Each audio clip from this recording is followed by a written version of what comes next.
aí 5 apresentações, as 2 primeiras relacionadas à área de reprodução, falando de biotecnologias aplicadas ao melhoramento genético, que foi apresentado pelo Alexandre Lima, da ABS Pecplan. Na sequência, a doutora Priscila Barros, da Pfizer, falou sobre as ferramentas para seleção genética em busca da produtividade. E nessa segunda parte, nós tivemos as 3 apresentações, doutor Takashi abordando o manejo de pastagens, doutor Danilo Grandini abordando os aditivos melhoradores de desempenho, para aumentar a eficiência seca, e o doutor Fernando Carvalho, essa apresentação que nos precede agora, falando de suplementação diferenciada durante todo o ano. Então, várias perguntas chegaram, algumas aí vou iniciar com o doutor Takashi. Qual a pastagem mais apropriada para a produção de leite no estado de Minas Gerais? Quem encaminhou foi o Douglas, apesar dele estar no Paraná e União de Vitória, ele quer saber a respeito de Minas Gerais, na região Centro-Sul, falando em vacas com produção acima de 30 quilos animal dia. Então, qual a pastagem mais apropriada?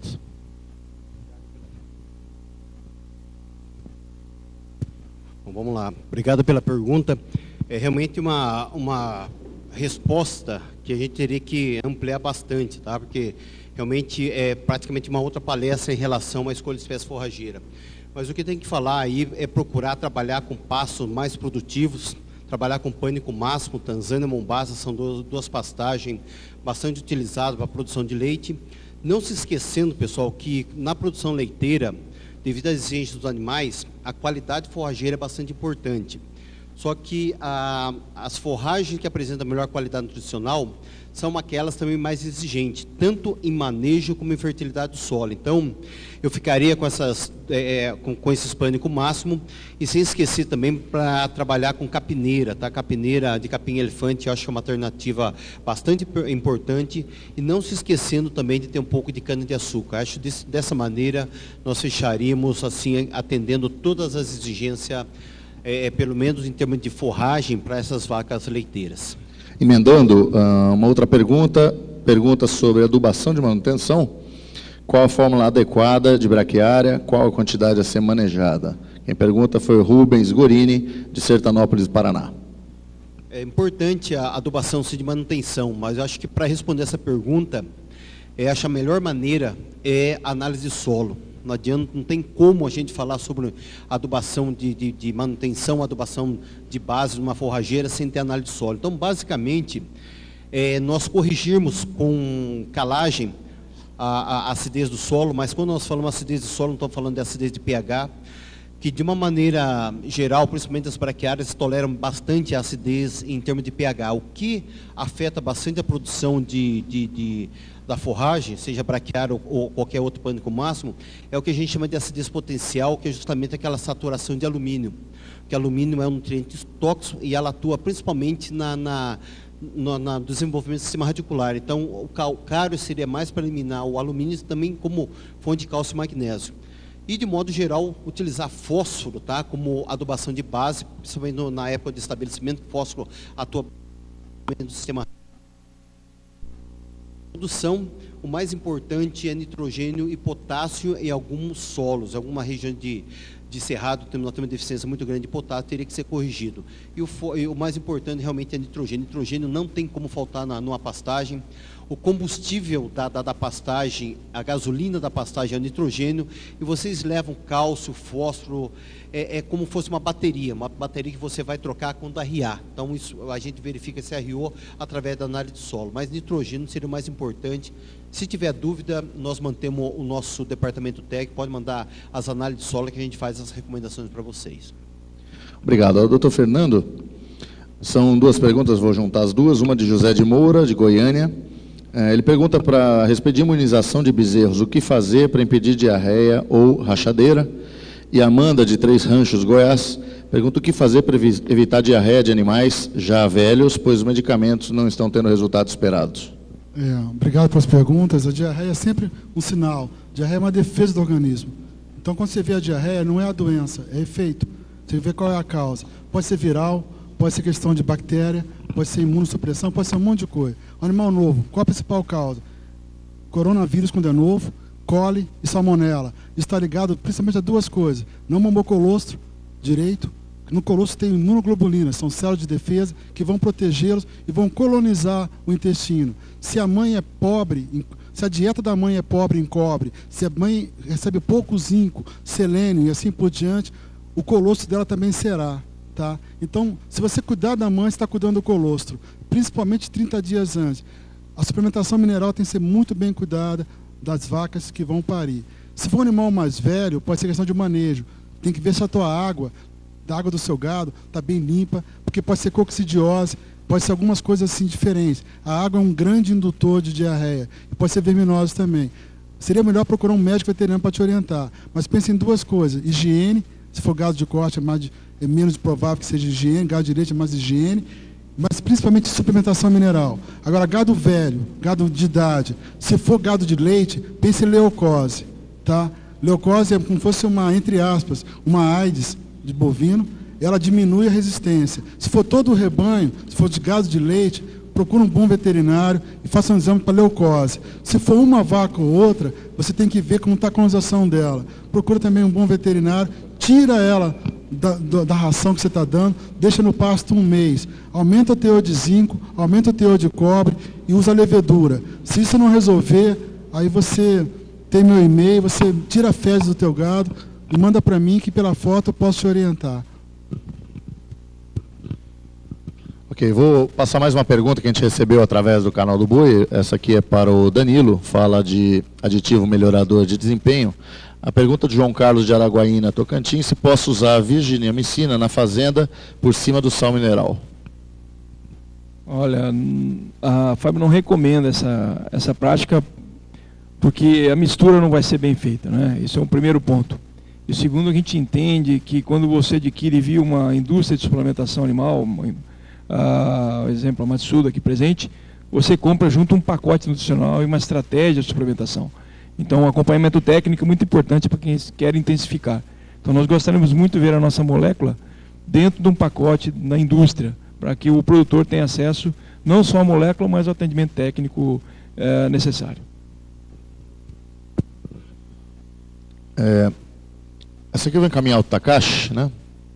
Com relação, se o gado se adapta bem à consorciação com leguminosa, por que às vezes não se recomenda essa prática? Essa pergunta realmente é bastante interessante. Só para responder essa pergunta, eu tenho que voltar um pouco na história. Na década de 80, se importou muita leguminosa da Austrália, da Nova Zelândia, e simplesmente foi importada e utilizada aqui no Brasil como uma técnica que ia resolver o problema da pecuária brasileira. E tudo aquilo que você importa e você não faz adaptação não funciona. Então, na verdade, a leguminosa tem um grande potencial de participar do Congresso Mundial de Pastagem. 40% dos trabalhos ali apresentados no mundo inteiro falava-se em leguminosa, então realmente tem um potencial muito grande do uso de leguminosa, mas o que ocorreu é que, na verdade, houve muito má informação. E ainda hoje existe uma má informação, porque veja bem, nós estamos consorciando duas espécies forrageiras que não tem nada a ver, tá? A gramínea tem um potencial de aproveitamento da energia solar muito maior do que a leguminosa. A forma de crescimento de leguminosa é totalmente diferente da forma de crescimento das gramíneas. Enfim, nós estamos juntando duas plantas que são totalmente diferentes. O manejo realmente é difícil nesse caso, então por isso, como eu recomendei durante a palestra, que vocês têm que utilizar. A vida útil desse pasto consorciado é em torno de 2 anos. 2 anos não é muito difícil, a leguminosa acaba desaparecendo, por isso a necessidade de você voltar a fazer novo replantio da leguminosa. E outra coisa que acabei esquecendo de falar, é que facilita bastante o uso de leguminosa, pessoal, adotar o banco de proteína. É você pegar pelo menos 10% da área e plantar à parte uma leguminosa. Então, depois do pastejo, um exemplo, você pode usar guandu, depois do pastejo, durante 1 a 2 horas por dia, você pode colocar esses animais nesse piquete de leguminosa com banco de proteína e depois volta os animais a passejar novamente o pasto. Então, eu acho que o banco de proteína pode ser uma opção para quem quer começar a trabalhar com leguminosa. Ok, bom, aqui também na plateia, quem tiver alguma pergunta, o Denis está com o microfone, é só por favor erguer a mão, que ele vai se dirigir aí para entregar o microfone para que seja feita a pergunta a qualquer um dos palestrantes. Tem uma aqui na frente, viu, Denis? Denis, tem uma aqui na frente, se você puder já passar, a gente já começa, por favor. A minha pergunta para o senhor Takahashi, Sul de Goiás, uma área, pensar uma região bem fraca, 5% de argila, bem arenoso. Na reforma de pasto, os colegas falam muito em fazer um consórcio de umidícola com braqueirão. E eu gostaria que o senhor comentasse sobre isso, porque, em geral, o comentário, 3 anos, 4 anos depois, o braqueirão sai e a umidícola toma o lugar do braqueirão. Se o senhor acha que isso é positivo ou não é o caminho. Quando a gente fala em consorciação, boa pergunta, inclusive, nós temos que falar em consorciação não só de gramínea leguminosa. Existe consorciação onde a gente acaba misturando as pastagens. Em muita região, principalmente no Brasil Central, pegando a região de Cerrado, nós temos muitos solos com alto índice de areia, como foi comentado, com somente 5% de argila.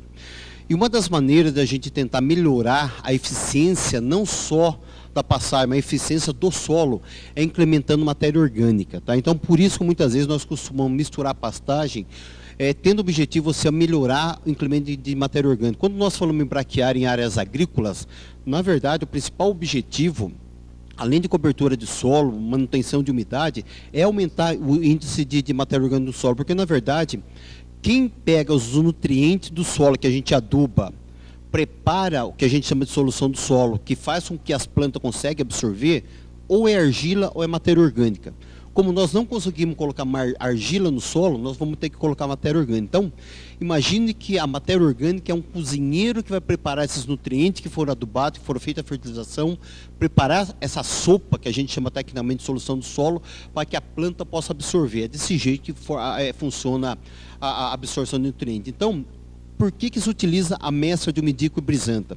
Porque todo mundo sabe que a umidícola tem um grande problema de dormência. Tem casos de semente de umidícola demorar quase 8 meses, 9 meses para germinar.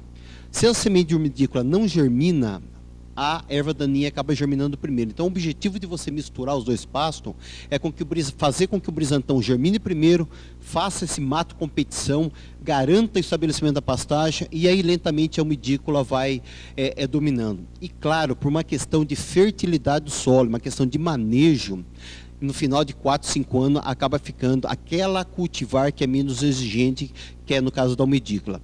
Quando desapareceu o braqueirão, aí entra aquela recomendação que eu estava fazendo. Como a umidícola, o teor de proteína é muito baixo, o que nós podemos fazer para melhorar a dieta total desses animais é implantando leguminosa nessa área. Só que tem que plantar leguminosa adaptadas às condições de baixa fertilidade. Nesse caso, nós temos 2 ótimas opções, que a primeira é o calopogônio, que todo mundo conhece, e a segunda é uma macrotiloma, que nós conhecemos como java. Tanto a java como o calopogônio são espécies de gramíneas adaptadas a essas condições de solos arenosos e baixas condições de fertilização. Tá? Ok, obrigado. Temos uma pergunta, vou passar aqui para o Fernando, do Eduardo Jorge Ávila, de Penedo, do estado de Alagoas. Ele pergunta qual o procedimento para tratamento de água salobra. Na propriedade dele, os animais bebem água do rio, que é salobra, o que ele deve fazer? Não tem jeito. A única forma seria jogar cloro lá dentro, mas não tem como fazer isso. Você tem que fazer mudar o manejo. Eles bebem água salobra, continuam bebendo, só que você tem que fornecer um suplemento mineral que tenha sódio, mas muito pouco sódio. E você tem que ter alguma coisa que atraia. Então, existem produtos para a linha salobra. Esse produto é específico para essa região. Então, você procura, por exemplo, a Massuda tem, outras empresas também talvez tenham, eu sabe que a Massuda tem. Então, você procura o representante da Massuda nessa região e procura a linha salobra. O que ele é? Ele tem fósforo, tem cobre, tem zinco, tem tudo que você precisa aí, os animais precisam. Só que ele tem um elemento que vai fazer o animal comer, que não é o sódio. Eles não gostam de mineral. O bovino não gosta de mineral nenhum. Ele só gosta de um mineral, sódio. Ele procura sódio porque ele precisa. Quando ele lambe o outro animal, quando ele lambe urina, quando ele procura a terra, Dr. Tocarne, Dr. Berrani, fizeram um trabalho em Alagoas, que tem barrancos que o gado come. Até tinha um sujeito lá, que o Dr. Berrani foi meu professor, o cara alugava o barranco dele para o gado ir lá comer. Era o salgado, era o saleiro da região. Isso é muito comum no Nordeste. Meu amigo, você procura um produto que tenha fósforo, cobre, zinco, um pouco de sódio também, mas que tenha uma energia, um farelo, alguma coisa para induzir o animal a procurar o mineral. Senão ele não vai procurar e você vai ter dificuldade em fornecer os minerais que são necessários.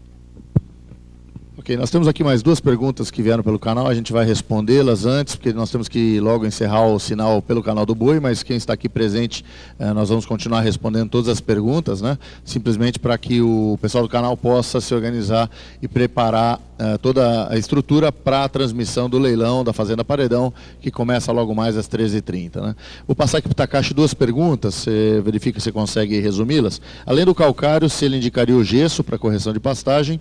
Essa vem do José Ezequiel Escapim, de Santa Cruz do Rio Pardo. E a outra pergunta, que vem de Bocaina, de Minas Gerais, se é possível adotar uma rotatória em março, e se o compensatório, se é compensatório fazer adubação de pastagem para bovinos de corte.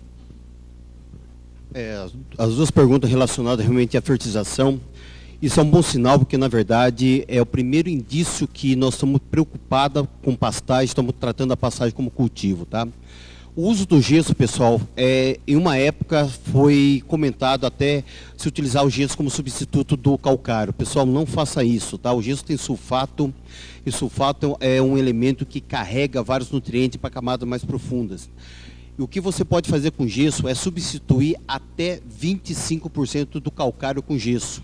E principalmente se você tiver um passo formado, passo já estabelecido, que você fez análise de solo e você está precisando de corrigir esse pH, está precisando colocar cálcio, geralmente nós vamos utilizar essa calagem cobertura sobre a passagem. Nesse caso é recomendado você substituir, por exemplo, a recomendação é 2 toneladas de calcário, então coloca 1,5 tonelada de calcário mais 500 kg de gesso, mistura esses dois produtos e faça a aplicação em cobertura. Então o gesso tem a função de transportar esses nutrientes, principalmente cálcio, magnésio, para camadas mais profundas. A pergunta lá de Bocaina em relação se é viável, se no sistema rotacionado você fazer adubação para gado de corte, claro que é viável, tá? Mas eu acho que a pergunta aí, como foi comentado, que é o mês de maio, a partir de agora que começamos a ter dias mais curtos, baixa temperatura, não tem umidade, é melhor você aproveitar os últimos períodos de chuva, as últimas chuvas, e fazer uma calagem desse solo, tá? Passar todo esse período de inverno, e quando começar o próximo período chuvoso, aí sim fazer adubação. Porque todas as plantas forrageiras, quando nós temos menos que 20 graus Celsius de temperatura, ela paralisa o crescimento. E quando nós temos menos de 10 horas de luz, 10 horas de sol por dia, é outro fator determinante para o desenvolvimento da planta forrageira. Então, por isso que muitas vezes no inverno nós recomendamos que não faça essas atividades para de fertilização, é por causa da estagnação do crescimento. E todo mundo sabe que há uma coincidência desses fatores climáticos negativos para o crescimento da pastagem, com o período de maturação das plantas forrageiras, que é o período que as plantas costumam florescer.